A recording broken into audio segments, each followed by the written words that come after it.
নমস্কার বন্ধুরা, Dipa kitchen house and ডায়েরিতে তোমাদের সকলকেই স্বাগত। আজকে বানাতে চলেছি খিচুড়ি মুগের ডাল আর মটরের ডাল দিয়ে। তো এখানে আমি মুগের ডাল আর মটরের ডাল নিয়ে নিয়েছি, আর এখানে নিয়েছি 250 মতন চাল। এগুলোকে আমি ভালো করে ধুয়ে নিয়েছি। দেখুন, ডালগুলো একসাথে মিশিয়ে আমি ধুয়ে নিয়েছি। আর খিচুড়িতে দেওয়ার জন্য নিচ্ছি 10-12টা মতন কাঁচা লঙ্কা, এভাবে মাঝখান থেকে কেটে নিয়েছি কালো জিরে, একটা তেজপাতা, এখানে নিচ্ছি জিরের গুঁড়ো, আর নিয়েছি গরম মশলার গুঁড়ো। এবার আমি একটা কড়াই বসিয়ে দিয়েছি। এবার কড়াইটি গরম হয়ে গেছে, সামান্য একটু সর্ষের তেল দিয়ে ডালগুলোকে আমি ভেজে নেব ভালো করে। তো এবার আমি এর মধ্যে ডাল দিয়ে দেব। দেখো, আমি ডাল দিয়ে দিচ্ছি, আর এটাকে আমি ভালো করে নেড়ে চেড়ে ভেজে নেব। তো আমার ভিডিওটি দেখতে দেখতে আমার চ্যানেলটিকে অবশ্যই সাবস্ক্রাইব করে দেবে, আর ভিডিওটি ভালো লাগলে অবশ্যই কমেন্টে জানাবে। আর তোমরা কারা কারা খিচুড়ি খেতে ভালোবাসো সেটা অবশ্যই বলবে। আর এটা আমি করছি নিরামিষ খিচুড়ি। তো দেখো, আমার ডালগুলো ভাজা হয়ে গেছে। আমি চালের উপরে ডালগুলো নামিয়ে নিয়েছি, আর সেই কাঁচা লঙ্কাগুলো এই চালের উপরে দিয়ে দিচ্ছি। এবার আমি এখান থেকে কেটে নিয়েছি একটা আলু, ডুমডুম করে কেটে নিয়েছি। এবার এগুলোকে আমি ভালো করে ভেজে নিচ্ছি।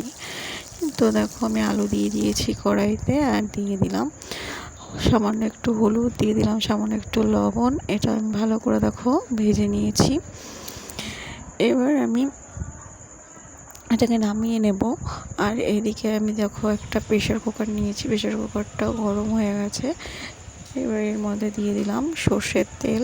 তেলটা গরম হয়ে এসেছে, দিয়ে দিলাম একটা তেজপাতা ফোড়ন, আর দিয়ে দিচ্ছি কালো জিরে ফোড়ন। তো এবার আমি কালো জিরে ফোড়নটাও দিয়ে দিলাম। দিয়ে এবার দিয়ে দেবো সেই গামলাতে রেখেছিলাম যে চাল, ডাল আর লঙ্কা, এগুলো এর মধ্যে দিয়ে ভালো করে নেড়ে এটাকে হালকা মতন ভেজে নেব। তো তারপরে দিয়ে দিলাম সেই আলুগুলো।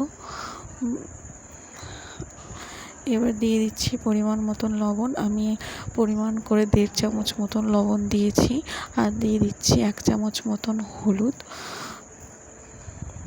1 চামচ দিয়ে আর সামান্য একটু হলুদ দিয়েছি। তো তারপরে দিয়ে দেবো জিরের গুঁড়ো। তো পরিমাণ করে আমি জিরের গুঁড়ো দিয়ে দিয়েছি। এবার দিয়ে দিচ্ছি গরম মশলার গুঁড়ো। এবার আমি এটাকে নাড়াচাড়া করে নেব, হালকা করে ভেজে নেব। এটা হালকা করে নেড়েচেড়ে ভেজে নিয়ে এর মধ্যে এবার দিয়ে দেব চিনি, সামান্য পরিমাণ চিনি দিয়ে এটাকে আমি কষিয়ে নেব। দেখো, আমি চিনি দিয়ে দিয়েছি। এবার এটাকে আমি ভালো করে নেড়েচেড়ে কষিয়ে নিচ্ছি। এবার আমি এর মধ্যে দিয়ে দেবো গরম জল।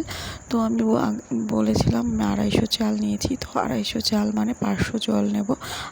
তোমরা যদি এভাবে রান্না করো প্রেশার কুকারে, তাহলে 250 চাল নিলে 500 জল নেবে, আর 500 চাল নিলে 1 কিলো জল দেবে। তো আমি পরিমাণ করে জল দিয়ে দিয়েছি। এবার আমি প্রেশার কুকারের ঢাকনাটা আটকে 5 থেকে 6টা সিটি দিয়ে নেব, দিয়ে এটাকে নামিয়ে নেব। তো দেখো, আমি সিটি দিয়ে এটাকে নামিয়ে নিয়েছি। আর দেখো কত সুন্দর হয়েছে খিচুড়িটা, তোমাদের নেড়ে এটাকে দেখাচ্ছি। দেখো, তোমরা চাইলে এইভাবে খিচুড়ি বানিয়ে খেতে পারো, আর কত সুন্দর হয়েছে দেখো। তো আমি একটা প্লেটে খিচুড়িটা বেড়ে তোমাদেরকে দেখাচ্ছি। খিচুড়িটি করার সময় যদি মনে হয় জল কম হয়েছে, তাহলে তোমরা ডাল যতটা দিয়েছো ঠিক ততটা পরিমাণ জল আরও ওর মধ্যে দিয়ে দেবে। আমার ভিডিওটি এই অবধি।